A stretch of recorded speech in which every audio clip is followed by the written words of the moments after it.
Almost everyone in your feed is lying to you about how they got rich. Not exaggerating, lying.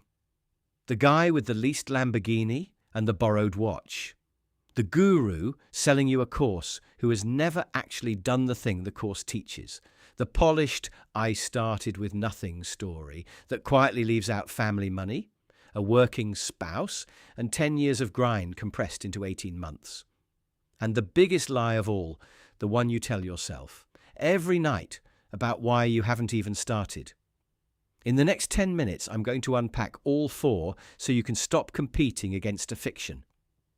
By the end of this, you're going to see the 4 lies wrapped around wealth so clearly you won't be able to unsee them. 3 of them get told to you. 1 of them you tell yourself. And once you can spot the lie, the boring real path underneath, the one every actually wealthy guy is quietly running, becomes obvious. Not easy. Obvious. There's a difference. And the last lie is the one that's going to cost you the most. Lie 1. The lifestyle lie. This is the loudest one. It's the guy on Instagram standing next to a Lamborghini he leased for $800 a month to shoot a 2-minute video. The watch on his wrist, rented or bought on payments he's about to default on. The penthouse in the background, a 2-hour Airbnb rental he booked with the last of his rent money just to get the shot. The whole fake rich economy runs on debt and post-production. Do the math. A leased G-Wagon is $1,500 a month. A financed Rolex, another $400. A penthouse Airbnb for a shoot, $300. That's roughly $2,000 a month burned just to look wealthy to strangers online. $2,000 a month over 10 years invested instead would be a real 7 figures. Real. Not rented. He'd actually be the guy in the video. Instead, he's an actor playing that guy, going deeper into debt every month to keep the show running. And the reason he does this isn't stupidity. He's trying to look successful enough to sell you something. A course, a mastermind, a circle. His entire fake life is a marketing budget for whatever he's going to charge you next. That's lie 1. And it's the easiest to catch once you know what you're looking at. Lie 2. The guru lie. This is the one that costs you actual money. The formula is simple. A guy figures out how to make a modest amount doing some real thing. Flipping products, running ads, some skill. Nothing extraordinary. But then he notices something. He can make 10 times more selling other guys the method than actually running the method himself. So he stops running the method. He builds a course, then a mastermind, then a circle, then a certification program, and now his entire income is you and every other young man watching his videos buying the next tier.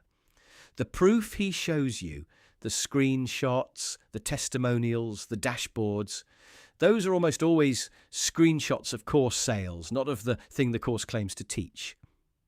You're seeing him make 10 grand a day selling the method to guys like you, not from running it.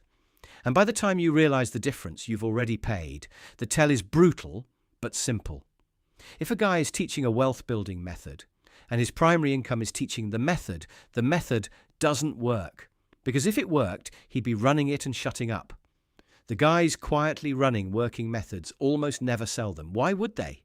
Their edge disappears the day everyone knows. The loudest teachers are the ones with no edge left except the teaching. And you're the product. Now here's the darker thing about the first 2 lies. They only work on you, because part of you wants them to work. You want the leased car life to be real.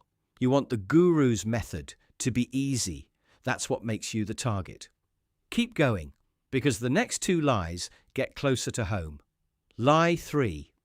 The origin story lie. This one is more subtle, and it damages you more than the first 2 combined. Every self-made story you've ever heard has been edited. Not necessarily maliciously, just edited.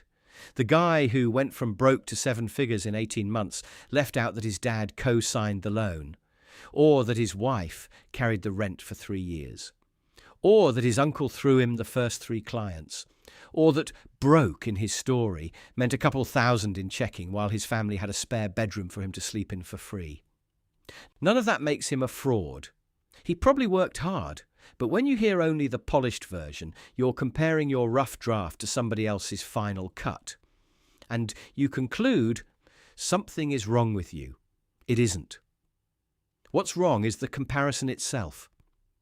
You've been measuring your visible starting point against a version of theirs that had all the ugly, awkward, unglamorous years surgically removed. The 10-year overnight success is the real pattern. Every wealthy guy you've heard of has been quietly running some version of the boring path far longer than the story admits. When you hear 18 months, add 10 years to it. When you hear started with nothing, ask what nothing actually meant in his household. Not to tear him down, to calibrate your own expectations against reality instead of fiction. If you're 23 and listening to this in your car, feeling behind because of what you see on your phone, this next lie is the one you're running on yourself right now. This is the one that's going to cost you the most. Lie 4. And this is the one most guys get wrong. The self-lie. The one you tell yourself in your own voice every single night. It comes in 5 or 6 flavors, and I bet you'll recognize at least one. When the economy improves, I'll start. When my job settles down. When I have more time. When I'm ready. When I've read one more book. When my situation is different. Every one of those sentences has the same structure. A postponement. A future condition that never actually arrives. Because the whole point of the sentence is to give you permission to not start right now. And not starting right now is what you actually wanted.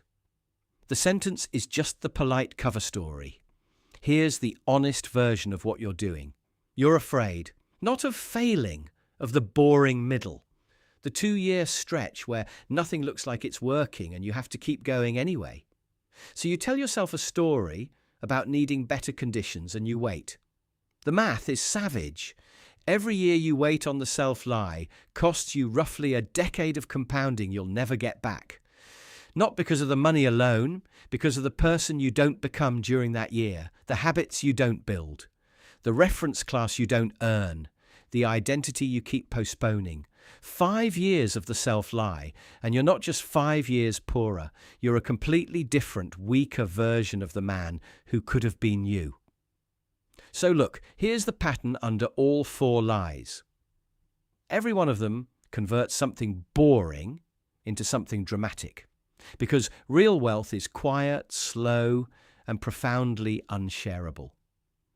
Nobody makes a viral video about a paid-off house and a boring index fund held for 12 years.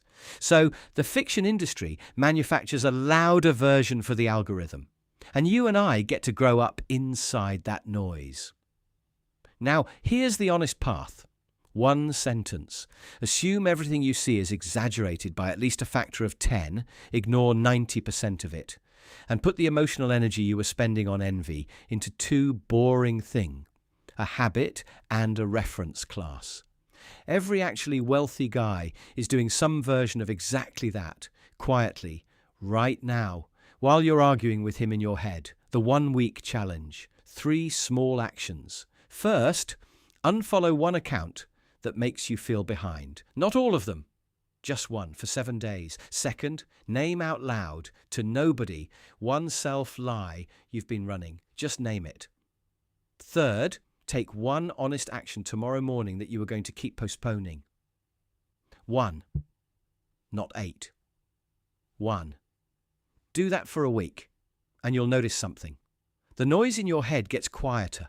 Not gone, quieter. And the man you were supposed to be becomes about 15% more accessible to you than he was yesterday. Do that every week, and in a year you're him. If this one hit, subscribe. I put one of these out every week.